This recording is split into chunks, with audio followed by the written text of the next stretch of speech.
Family-centered, Christian-based, grown in the heart of the Midwest. Talking to people from all walks of life. The world needs more encouraging stuff, honest conversation. I always put my biblical spin on everything because that's my foundation. My name's Bubba. What is up?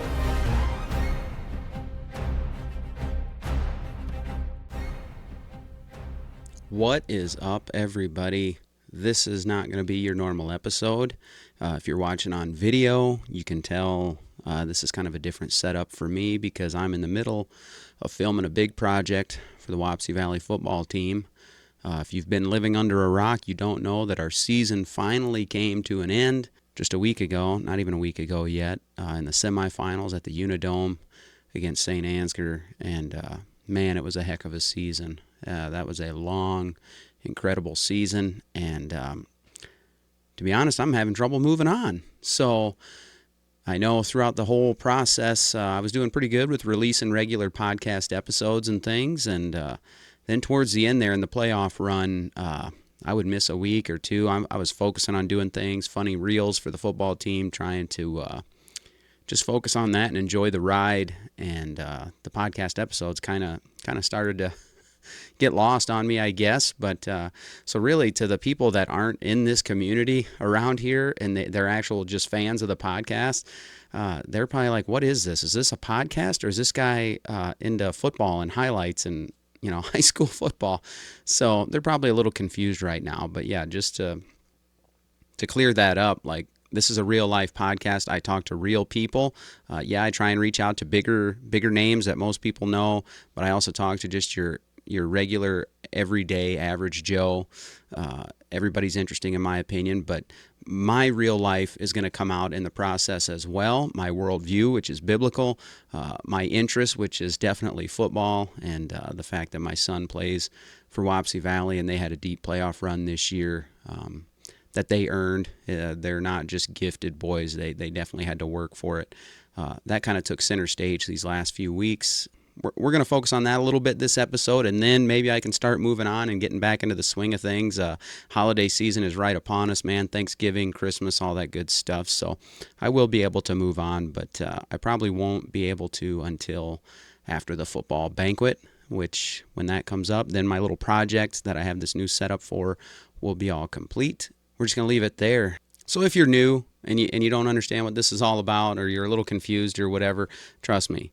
This is a great podcast. This is real life. This is what real life looks like for me. So please like, follow, subscribe wherever you watch, listen to podcasts, and follow us on social media, Facebook, Instagram, TikTok. We're always doing great stuff. Stuff really blew up this fall for us. So check out some of those football reels and stuff. Pretty hilarious things. So let's get to this episode. I got a special video in mind, but this is kind of the intro to that video. So you're not going to just see me sitting in a chair off center, off camera like this. I just wanted to say what a season. Man, it was great. I wanted to say congratulations. I'm proud of every single one of you boys. Every single one of them. They're in that poster right up there if you don't know them. But man, I love this team. I love this team. That's the best way I could put it. I'm really glad I got to know the players and the coaches a lot better this year and kind of get involved a little bit. Got to do some media for the team. The season opener, I got to do a lot of media, and I kind of got a pass to just do that kind of stuff whenever I wanted to. So thanks, Coach Foster, for that. And I probably didn't take advantage of it as much as I should have, but I got to be a dad too. I want to just sometimes watch the game, and there's people much better than me at that media type stuff. But I will say this, doing the media, doing the highlights on Saturday, filming the pregame that no one has ever seen yet. I still have the raw footage for that. Coach Foster getting me a sideline pass at the Unidome, things like that, really made me feel like part of the team in a small way. It really did. So that was definitely special, and I'm appreciative of that for sure. But this season, man, I knew it was going to be special. I did. I think a lot of us did. You don't want to put expectations on things, but you kind of do at the same time. Like, hey, if you guys work hard, we knew this years ago. these couple grades, if they work hard and stay out of trouble and make good choices and say yes to the sacrifice and the effort that needed to be had, and say no to the bad stuff, that kids need to say no to, that this could be a special couple of years for sure. And this one sure turned out to be that. And I said that was kind of my message to some parents in the off season who had kids who were kind of on the fence about going out for football or not. I said, this season could be something special. Tell your kid to be a part of that, to come out. Yes, it's a lot of work. It's a lot of sacrifice. There's a lot of time involved in the off season, but hey, it's worth it. It's going to be something special. And that was my message to some of those parents for their kids. So, and this season was exactly what I had hoped for. It was filled with the games where we should dominate, and we did, and that was great, but it also had those games where they were absolute battles. I think in my reels, in my Saturday morning highlights, I kept coming back to this phrase or this word. I'd say, oh, these guys are dogs, or it was a dog fight or something like that. We had games where we dominated, and we had games where they were dog fights, and we came out on top every single time except for one. Everybody knows only one team gets to end their season on a win. One team. But man, undefeated regular season, made it all the way to the semifinals. We were one half of football away from playing for the state championship.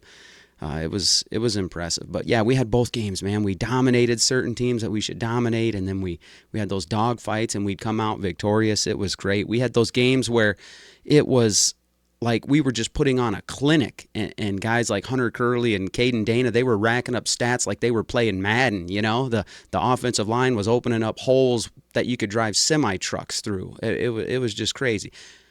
And I'll say this about Iowa high school football: there's nothing like it. But Class A Iowa high school football, our town, our school is a two-town school, so the school is located in the country in between the two towns. So it's surrounded by cornfield and public hunting ground. It really is. So when you drive out there and you're heading out and you see the stadium lights on and surrounded by cornfield, and yet you have this whole group of people that cheer for these boys on a Friday night, it's something special. There's nothing like it. There's nothing like it. You can't duplicate it. And most of these boys will never have that experience again. It's pretty special. But then we had those games where it took absolute determination to win, to come out. I mean, we had to persevere. We got down to a couple of really good teams, and we ended up coming out winning those games. Maquoketa Valley, the second time we played them, and Linville Sully. It was something else to be there. I mean, that was a roller coaster of a game for sure, both of them. I saw some growth in the players as the season went on. I saw room for growth still, but I did see some growth. I saw kids rising to the occasion, improving their game, which is what you want to see, but you don't always see that. I saw at the beginning of the season, Carver Shares, to me, wasn't standing out yet. And then as the season went on, this guy was making plays and doing things and had a lot of responsibility on his shoulders, especially on the defensive side of the ball, that really impressed me, because I look for things away from the ball sometimes. And I saw him grow as a player, hands down, for sure. Carter Kaufman, it seemed like his intensity was going up as the season went on, and the kids were feeding off of that. Yeah, when you got a guy who's fired up and starts making plays and starts making hits and starts putting pressure on the quarterback, and he gets up and he's hooting and hollering, man, let me tell you, the other players, especially the juniors, they feed on that, because it's like, this is a guy I can get behind, and it brings everyone else up. So there was definitely some growth for sure. I saw that. But I want to get into kind of what the season meant to me. I'm just a guy of routine. That's it. I like things, I like to know what's in front of me. I like to kind of do those things, check them off my list. I don't like change a whole lot. So every morning I wake up, I have my little quiet time. I read the Bible. I pray. I got two main core exercises that I do, because, I'm 44. Got to take care of that lower back. So I do a couple exercises in the morning. Just a couple core holds, some planking, and I believe they call them bird dogs and stuff like that. Strengthen your lower back and your core a little bit for the day. But those things kind of turned into superstitions a little bit, yeah. And then it kind of affected my son too, JJ. both. We stopped shaving, and we no haircuts. So yeah, this beard, I usually do grow it out for deer hunting in December, but I started early. In the video that's about to come up, and you'll see fresh haircut, fresh clean shaven, and that was the night before the opening game against Denver. No haircut, no shave since then, because you don't mess with a streak, right? You don't. So, but there were some other things too. I had the same workout routine throughout the week. I had certain days that were lift days. I had certain days that were sauna recovery days. I had certain days that were days where I would just walk the entire town. Didn't try and mess with that at all. I was using the same urinal at work every day. We have one that is, in a certain stall. That's the only one I would use. I'm not saying these things make sense. I'm just saying this was my routine. This is what I did. As the season went on, I started leaving work early on Fridays because I couldn't focus very well on anything. So I wanted to just get out of work, get home, get busy doing something else, focus on the game. I would always get 2 Diet Coke Tall Boys on the way home when I would leave work Friday. When I would leave work early Friday, I would stop at the gas station in that town. They had 2, you can get 2 Tall Boy Diet Cokes for, I want to say it's like $2.25. I was like, that's a great deal. So I would get those, and then I would just keep getting those every Friday. I'd leave work early. I'd get those Diet Cokes. I would park in the same spot at the game. I would try and get there, an hour early, get my same spot. And then I had a whole routine once I was at the game. Watch the boys warm up. I would stand with former coach Tony Foster, Dwayne Foster, our current coach's dad. I would stand with him. We'd talk about what we saw on film for the team we're about to play, who their studs are, what we have to do, things like that. And Tony's just got a wealth of knowledge and experience. So it was great to get to know Tony better this season. Really appreciated that time spent with him before every home game and even in the Dome. And I meant, while we were standing there at the Dome having our conversation, his wife Carol was there, and I meant to say, hey, Carol, grab a picture of me and Tony. We've been doing this for weeks, pregame ritual kind of thing, and I never did. So, Tony, we got to get this picture taken at some point. Yeah, then after, I would stay next to Tony. We would talk during the warm-ups, and then we'd do the national anthem, and at that point, we'd shake hands, say, let's get it done. And then I would go stand with Andy Bavers. Andy Bavers, a buddy of mine. His kid, Zach Bavers, is the center. My son, JJ, is the left guard. They've played next to each other since junior high. That's pretty much, I was like, okay, I'm going to stand next to Andy. That's it. Andy was firing the cannon that we would shoot off after every score during the home games. And I was like, this is a good spot for me right here. So I'd stay there. And then the playoffs come along, and they say you can't fire the cannon. If you do, it's a penalty. So then we kind of move back into the corner of the end zone, a little bit rougher of a crowd, but not too bad. And I would just stand with the same people. Man of routine, that's it. Saturday morning after the games, I'd always do the same thing, man. JJ would wake up halfway early, after he got some rest, and we'd watch the game film together. I'd always point out what he did very well before I picked out anything that maybe he could improve on, because I'm a big believer in positive reinforcement. Focus on the right things. Then fix the things that you can improve on for sure. And then I would start doing my highlights. If you guys haven't seen my highlights, I put them into playlists. So you can go back right now on our YouTube page, and you can see 2024 season highlights, and it should have every game in there. And 2025, every season highlights should have every game in there as well, except for the last week. As of we're recording this, haven't done that one yet. And then Monday would come, and JJ would bring home his report card that Coach Siddig would do. Shout out Coach Siddig. The report card and the scouting report that these coaches send home, it's awesome. And Coach Siddig's relationship with the offensive linemen and Coach Hogan and the way they work with them and stuff, it's impressive. And so I love getting that report card, seeing out of how many plays, what is a percentage grade that each lineman got their assignment accomplished, got in the right spot, did the right thing. And it's either a yes or no, and you end up with a grade of 75% one week, maybe 85% the next week. You have a bad week, maybe it's down in the 60s, but it shows you how much goes into trying to improve these guys as players on the offensive line. And I love looking at that stuff. And I love reading the scouting report, seeing what's coming up. It's not just motivational quotes. It's actual formations that the kids might see and what we're going to prepare for this week. And we need to focus on 55 protection and 44 protection. And we're going to install a new heavy formation or whatever. I mean, all this information, I'm just like, man, this is high-level stuff for Class A football. and I loved every minute of it. I loved looking at that on Monday nights, and I'd have to ask JJ to explain a lot of this stuff to me because it was just above my understanding.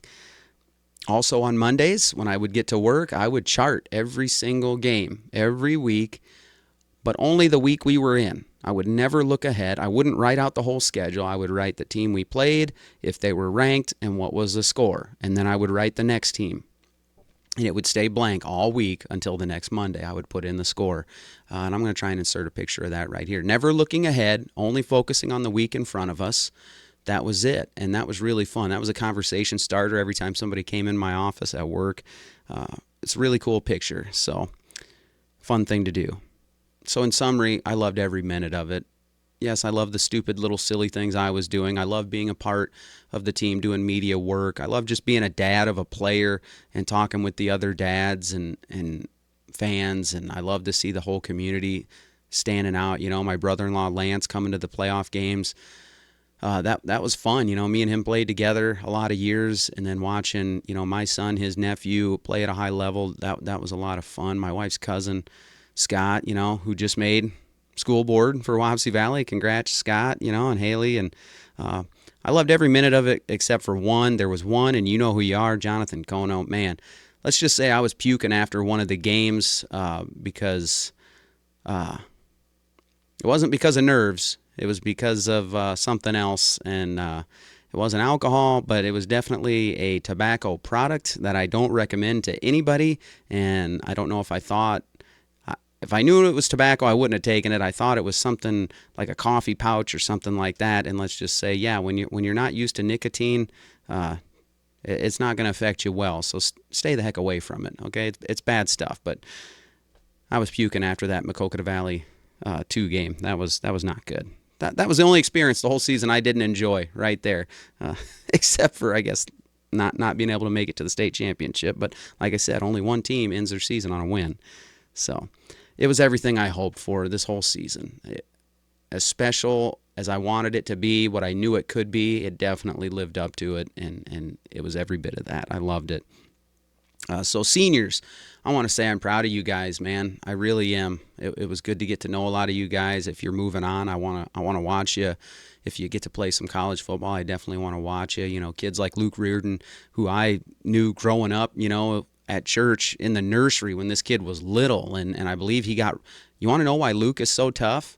It's because he got ran over by a gator at church camp when he was little. Got his head ran over by a gator, I believe.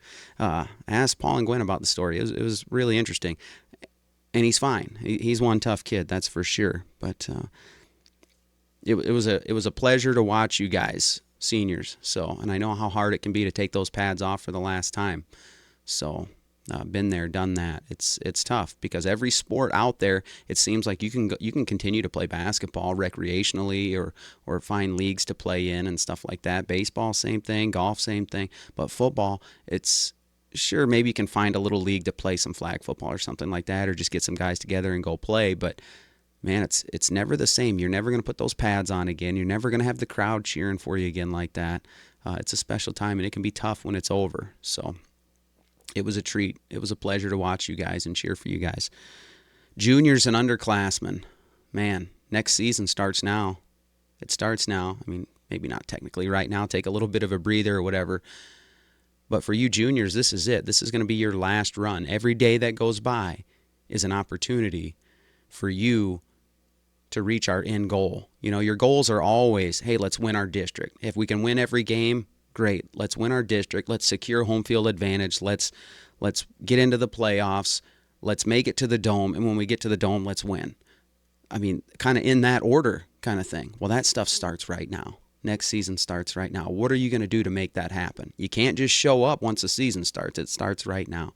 So I want you juniors, start acting like leaders and get these underclassmen as well. Get them on board. This is something special. This is a special program full of rich tradition and history, but it ain't just going to happen. You got to make it happen. You got to work for it.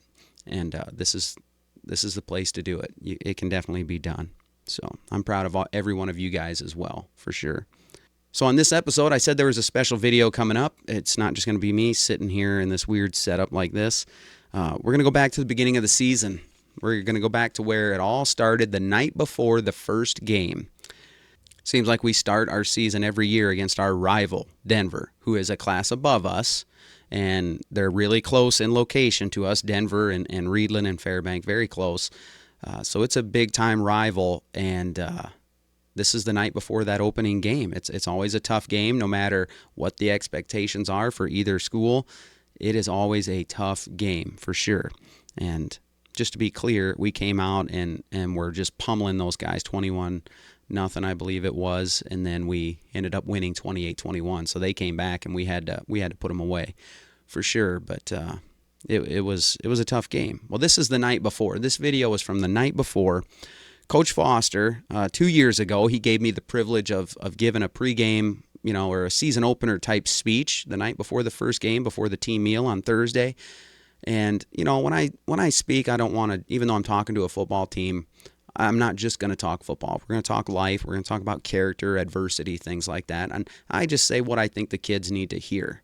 Okay, they can get all the rah-rah football speeches and the serious football speeches from the coaching staff. And they do, believe me. When I filmed the pregame warm-up and I heard Cody Jones's speech, he had me ready to go rip somebody's head off. And I'm just standing there with a camera.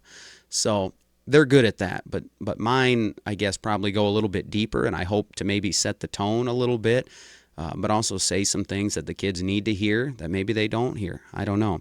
But he let me do that a couple years ago. And this year he waited too long to ask, and I was starting to get nervous if I wasn't going to get asked. So, I'm not a proud guy. I'm not. I think I just said, I sent him a text or something. I said, hey, anything you need, I'm here. If you want me to speak again this year, I'm available. My wife's like, you just asked? You just invited yourself? And I said, yeah, I'm not too proud.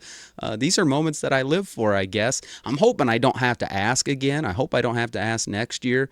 But we kind of got a good thing going here. The last couple seasons have been really good, and I've given the preseason opening speech to the team both years. So hopefully I get invited back and I don't have to ask, but I will if I have to. That's fine. I love speaking to young people. You guys know me. I love teaching them, encouraging them, speaking words of truth and wisdom to them, just building into their lives, man. They need that. Us as parents, it takes more than just us parents. It really does. If that's one thing I've learned growing up, raising my kids, being a part of a church family at First Baptist Church in small town Dunkerton, is all these people help build into your kids. They really do. And how many of those people showed up at the Unidome to support James? We got a picture. I think I can insert that picture right here as well. A lot of them. That was great. That was great to see just church family coming to support James because they remember the day he was born. They've watched him grow up from a little kid running around in the halls of our church and doing all kinds of things in the Christmas play and making noise and not paying attention and all those things. They're invested in him. So it takes more than just the parents. So I love that opportunity to build into young people for sure. So when you combine that passion with football, man, now you're in my world. As Al Robertson would say, that's my bang zone, right? This is what I live for. So I'm just going to play that video for you. I set up some wireless mics and the camcorder and everything, and I figured, hey, if this speech goes well, I will just release it for an episode. And I thought, now that the season is over, this is the perfect time to just reflect and go back and let you guys in on what I would say to a room full of teenage boys where, the testosterone and the hormones of life are just flowing at an all-time high as these boys are about to embark on a legendary Wapsie Valley football season. Here's what I said to them. Enjoy. I learned a long time ago, guys, if you got something important to say, don't just talk to hear yourself talk. Have a message, have something important to say, know your audience. And if I want to reach more people than just you guys, why not get it out there, right? You guys have grown up with phones in your hands. You guys record a lot of stuff. I don't know why you do, but that's the only reason that camera's out there, because I'm trying to reach other young men as well. So don't pay any attention to that. Does anybody not know who I am? Bubba Seaman, I'm JJ's dad. A lot of people thought I was a pastor. I'm not a pastor. I was just a guy just like you in high school. Probably made a lot of the worst decisions you could ever make. But now I'm trying to do something much better with my time and with my wisdom and what I've learned. So I'm going to try and speak into you. I saw one kid nod off last year, so if it happens this year, if I catch his nodding off, no, I've got a plan for you. So pay attention. Don't say I don't care. I wouldn't have stood out there for 20 minutes getting eaten alive by those bugs if I didn't care. That's why I'm here. I care. And loosen up a little bit. Okay? Loosen up. It's all right. I'm not a teacher. So there was a rumor, just to make sure everyone's aware, I did not play college football. Briar? There's Briar. I think your dad started that rumor. I don't know how he thought that, but it spread across the stands. No, never played college football. Your coaches know way more than I do about football. Ask JJ. I don't try and overstep the coach's boundary there. They know. Follow them, listen to them, kind of thing. So, but I did watch a lot of you guys, all the way from the flag football days. Then we had the split. Some of us did YSF. You guys with skill and talent went and did the other league, which I was upset about at first, and I realized when we came together that was probably the best thing for us. So, been watching you guys for a long time. A lot of you guys, flag football. I mean, I can remember there was an interception. It was probably 3rd or 4th grade. Maybe it was younger, but I think it was 3rd or 4th grade. And there was an interception. JJ went to try and track down the kid. JJ didn't have any speed at the time. And Teat comes out of nowhere and hits JJ so hard that it was like his feet went in the air. And I thought it was going to be like Charlie Brown, like his clothes come off. You guys ever watch Charlie Brown and the baseball goes right back up the middle? And I was like, man, I can't wait to see this kid get older. So wherever Teat is, I'm excited. I enjoyed last year, and I'm looking forward to this year. But I've seen all you guys grow up. So there's no place I'd rather be than right here, right now, talking to you guys. No place. Okay. As the season opener approaches, I mean, we're, 24 hours away? I want you guys to think about all the hard work, all the extra work, all the sacrifices, the extra lifts, the stuff that I probably would never have done in high school. I want you to think about those things, and I want you to remind yourself that football at some point is going to be fun. Whether it's Friday nights, if you get drowned out in all the work and all the sacrifice, make it fun on Friday nights. Some of your best coaches ever, Jimmy Johnson, ask anybody about Jimmy Johnson in college. He demanded perfection. Players hated practice, hated it. But by the time they stepped on the field, it was fun because they were so better prepared than anybody they ever faced down there at the University of Miami that they just beat up on everybody. So have fun on Friday nights. But tonight we're going to talk a little bit about, football, of course, but we're going to talk about life and adversity. My thing is always speak truth to these kids because you've got a lot of growing up to do. And if there's an adult that can tell you, hey, here's some of the better ways to handle things, here's what's coming, that would have done me a world of good. Whether I would have listened or not, that's one thing. But one of my favorite coaches, Ed Thomas, he told his players, he said, if all I taught you how to do was block and tackle, I failed you as a coach. So that's kind of the motto that I take with things. Most of us in this room have probably figured out that life isn't fair, right? Right? I mean, there's just things that happen. Who's missed a game due to injury? Good. Who's missed an entire season due to injury? Eight, we got a few. Okay. All right. How about having the ability to play the game you love taken from you because you got this cancer and they take your leg from you? So you can never play football again. One of the little things I learned working with kids in ministry in the church for so long, object lesson. For some reason, young people, if you give them something to look at, you can hold their attention more. So you think about Brody Kleitch, just like that, it was gone. It was gone. A couple other of those cancer shirts that we had. But then life itself is kind of fragile, right? I'm wearing a Carson shirt. I saw one or two others out here. Life is fragile. Everything can change in a moment, right? It might be a game. It might be a season. It might be you don't get to play that sport anymore. It might be the fact that we only got a limited number of days on this earth. So I think about Carson quite a bit. Everything in life can change in an instant. So enjoy this opportunity you got right now to play football at a very high level for Class A football. Enjoy it. Make the most of it. Life's going to be a series of ups and downs. You can be in a pit at one moment, and then you can be on a mountaintop the next, and everything's great. okay? Shortly after the season started, man, I'm ready. I'm so ready for season to get started. I'm thinking, yeah, hopefully, not that I was Nostradamus or anything, but I thought by the end of the season, maybe my kid could get in the starting lineup. And that's exactly what happened. But I watched the team grow. I watched the team change. I watched the coaches make adjustments. It was an awesome thing to even see from afar. It was really special. And that's kind of like life. That's marriage.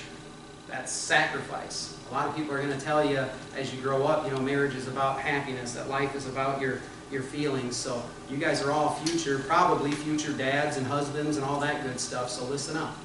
This is real. That's marriage. It's sacrifice. Life and that, it's not always about your feelings and your happiness, because it ain't always going to be that way.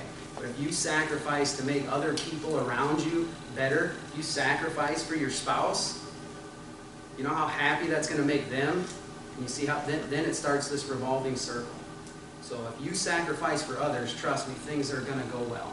It ain't always about us. Life's hard. We all face adversity. That's a guaranteed fact of life. Sooner or later, it's coming for us, whether it's on the field, whether it's in our homes, in our lives. Who knows what it's going to be. But it's how we handle it that determines who we are as men. That determines our character. How are you going to respond? So think about how you would handle adversity in life, or even just tough choices. You guys got a lot of tough choices. Every day, every weekend, there's tough choices. I understand. How do you respond? Sometimes you might make the right choice. Sometimes you might fail. I don't know.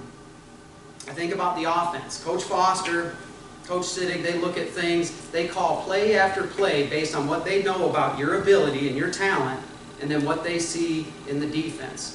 So every play is another opportunity for them to be successful.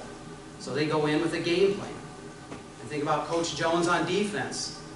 I read the scouting report. I enjoy reading those kinds of things. He has a game plan that is based on what he knows about you guys, what he knows they're going to do on offense, and how he can best devise a scheme to slow them down or shut them down. Right? But what happens when that plan isn't working at the end of the first quarter? Or by halftime? Imagine you're going to halftime and it's just not working. We got to adjust. We adapt. You got to rise to that level, respond and rise to that level to meet the challenges that you're facing. Mike Tyson, one of my favorite boxers from the 80s and 90s, I think I quoted him last year. He said, everybody's got a plan until they get punched in the mouth. Things change. Things change. Can you adapt? Don't ever hang your head, especially you guys. My goodness. Everyone laughs at seeing the line of the coaching staff of Wapsie Valley, like, man, we got all these coaches. Well, they're good, and they're there for you. We're never out of a game, ever. Know that they're working, scheming, talking on their headsets, whatever. Sometimes Bergman comes out of nowhere and gets on the sideline and starts working with you. You're never out of the game, ever. Don't ever let the challenge or the adversity get you down, okay? Things are going to change. We can adapt. So let's look at some real-life specific examples, good or bad, about how teams have handled adversity in the past. Can't even read my own handwriting now. So like some of you guys, my 8th grade team was undefeated. Undefeated. Going into our freshman year, we knew, okay, there's about 5 or 6 of us that are probably going to play varsity. Our team was terrible in high school, so we knew we would probably play varsity. So another object lesson for you. There you go. It was the first year we had changed our last name to Seaman. Go ahead and laugh. It's funny. I get it. I lived it. I don't care. Seaman 65. That's right. But take a look at what was on the front of the shirt my freshman year. What's that say? Believe and belong. Laugh. Little cheesy. Little cheesy. Our coach was, I don't know, that was his sort of thing. We thought that was all we had to do. Just believe. We're so talented. All we had to do is just believe. We're going to go out there. We're going to win more. We're going to do just like we'd always done. We're going to win. We did not. We didn't do any of the extra hard work. We didn't do any of these morning lifts. The thought of waking up early and going to a lift or lifting over winter, that was foreign to us. So guess how many wins we had that season? 0. 0-9. The perfect season. Perfect losing season. Then, JJ wanted me to mention this. There was a side note. Sophomore year, we're getting better. New coach, new program, starting to do some things. And we got state championship caliber Wapsie 1996 coming to our field. And we were ready. We thought, let's do this. 7-zip Wapsie Valley at halftime. And Wapsie was playing their starters. They were playing Ben Benzo, Mr. Big Time Lyman. They were playing Tyler Mostery, John McCowan, all the guys. They were playing their best players. And I heard from a Wapsie alum at work last week that the halftime speech, Southmate got everybody on the bus and said, you guys decide if you want to go out and play again, because we can just stay on the bus and go home, because you don't want to play. And they come out, and I think they put up like 50 points in the second half on us. But I don't know why you wanted me to share that. It's kind of embarrassing for us. But that's pretty sad when that's your highlight of your high school career, is holding a state championship team to 7 points in half of the game, and then they beat the crap out of you. So by the senior year comes around, we understand it takes more. You can't just chase the girls, go to parties. It takes more, right? You got to put in the work. So senior year, junior summer, we start, okay, we got to lift. We got to do just what Wapsie does. We got to get in the weight room. There was a gym in Dunkerton, a famous gym called SNS Gym. I stole their logo, had it put on our lifting club t-shirts and stuff like that. And we lifted weights pretty much all summer. We all put on weight, got big and all that stuff, but it's just too little too late. You think you can come in at the tail end and start working hard and everything's going to turn around? No, it's a culture. You got to do it. You got to do it. You got to stay in it, and you got to keep doing it year after year. Some of you juniors and seniors, at some point, and I don't know when it was, junior high, I said, Ben, I see some stuff going on, man. Can I get a couple minutes? He said, absolutely. And I told you guys it's going to go fast. And now you're juniors and seniors. There's going to come a day where you take those pads off for the last time. So make the most of every workout, every practice, every rep right now. Okay? It's too little too late. We didn't make good decisions. We still chased the girls. We still partied. We didn't hold anybody accountable. If anybody saw me doing something, or if I saw anybody else doing something, nope, I wouldn't say anything to them. Let them party. Let them do whatever. You know, let them smoke whatever. You got the rest of your lives to do that kind of crap if you want to. You really do. I hope you don't. I hope you choose not to do some of that stuff. But why do it now? Just because everyone else is doing it? Just because it's fun? Just because you got desires? You're always going to have desires, guys. A man knows how to keep those desires in check, and to sacrifice, and to say no to certain things. I'm not even asking you to leave. I'm just saying say no to the bad stuff that's going to come in between you reaching your full potential. Okay? Make the hard choices now. Sacrifice the so-called pleasure and fun, and you just might succeed. You might even reach a level higher than you even realize is possible. There are people getting ready to play their first college football game right now that didn't think they had what it took to play college football. But at some point they applied themselves, and now they're suiting up to play Division I college football tomorrow because they worked at it. They didn't give up. They made the sacrifices. Let's talk about some better teams, shall we? Let's see. You guys recognize this team? Anybody? Yeah. Friday Night Lights. There we go. Yeah, it was a great book. Turned into a movie. It was one of the late 80s. It was one of the best Texas 5A football teams that they had, with high hopes, high expectations, and high pressure. Okay? The book was written by a lineman from that team, so if you want the truth, read the book. They had one of the best running backs in the country. He had his pick of whatever college he wanted to go to. Okay? He was going to lead them straight to a state championship, and then what happens? He gets hurt. The whole thing changes. The whole dynamic of the team changes. They had to respond and rise to the occasion. You can't, in 5A, your season isn't over because you lose your star player. You have to keep winning games. And that's something that I've always loved about Wapsie. I've always noticed about Wapsie is we've never been a one-man show. In my day with the Mostery brothers or or even more recently with like Sour Bries or Kobe and Bellis. It's never been a 1 or 2 man show, ever, that I've seen. Never. Never. That is something that I think is pretty special. Odessa Permian made it all the way to the semifinals, so the movie gets it wrong. They made it to the semifinals, and they were beaten by arguably what they believe is the best high school team that was ever assembled, this Dallas Carter team. They had 20 players on their roster that had Division I scholarships. Could you imagine, even in Des Moines, a Des Moines team, Dowling or Iowa City West or something like that, 20 players going to play for Division I teams? That'd be a pretty stacked team.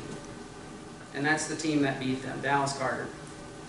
Dallas Carter went on to win the state championship, but they were living the high life. They broke so many rules. There's talks of ineligible players, things like that. They ended up having their state title stripped. 6 of those guys ended up getting into an armed robbery scheme before they even left for college. They ended up doing prison time. Most of those guys didn't even move on. They went from the most talented high school team in the country to hardly any of those guys moved on and even got to use their scholarships. A few of them did, made it to the NFL and did big things, but most of them lost it all. Poor choices. Thought they were just hot stuff so they could do whatever they wanted. It doesn't work out that way. Life doesn't work out that way, guys. All right, last one for you. Everybody should know these guys too. If you know Odessa Permian, you probably know these guys. Right? Anybody? Remember the Titans, that's right. T.C. Williams, 1971. This is 60s, man. We were getting rid of the segregation stuff, so by 71 in Virginia, they start this new school. And I think it was George Washington and another school, a black school and a white school, come together and they start playing. I don't think it was as racially tense as the movie made it out to be, but there were definitely some struggles that they had to overcome. Not just to play together, but to be successful at the level that they did, right? I mean, they didn't just play, they won. They overcame everything. They didn't listen to the noise around them. The whole culture was probably screaming, you know, blacks and then don't belong with us and we shouldn't be together and all that kind of stuff. But they overcame all that. They just put their head down. They got to work, and look where it took them. A Virginia state title in an undefeated season. So it's pretty special when you can say no to all the pressure and all the distractions and all the poor choices and choose to do the right thing. I've seen you guys grow as players and young men, and I'll be honest, there's still plenty of room to grow. And that's not a bad thing. That's just where you're at. I've seen some of your coaches grow as men and leaders. I think it's kind of still happening right now. And I would let everybody in this room know, if you ever want to talk about that sort of thing, I'm here. I'm here, because there's a way to do life that's much better than what the culture says. Okay? And that's kind of what I want to do, help people do. Nothing in life is guaranteed. To be honest, apart from Jesus, I can't guarantee anything about life or this season. Nothing.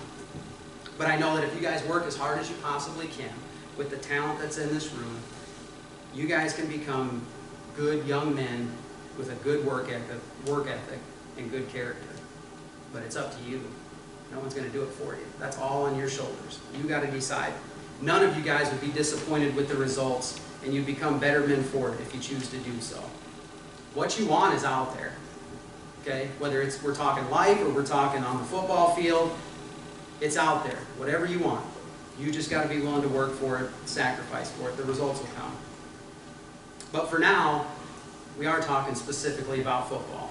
So think about that. You get to be football players for Wapsie Valley. Make the very most of it.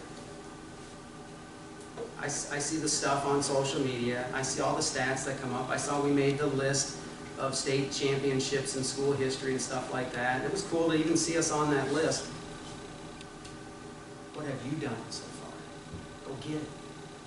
You've been working for it, right? Go get it. Don't let anything get in the way. Don't let freaking alcohol or pot or vapes or knocking up your girlfriend, or don't let any of that stuff get in the way. Make good choices. Be men of character. It's hard to do. You want to know a real man? It's a man who says no to some of that stuff. It's easy to be a rebel. It's easy to get in trouble. Say no to some of that stuff. Say, no, I'm doing something bigger right now. I don't want to jeopardize it. We could be something special.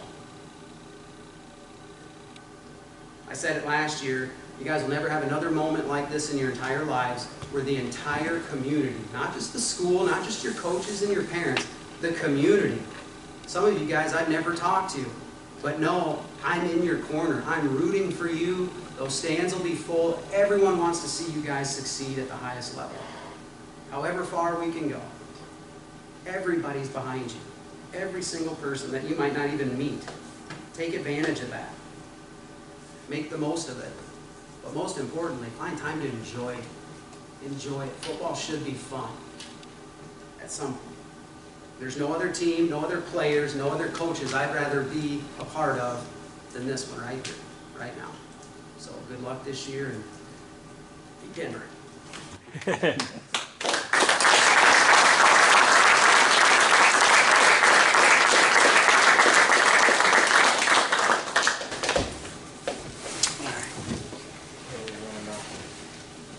Thank you, Bubba. Thanks for having me. Thanks, guy. Hey, be respectful in the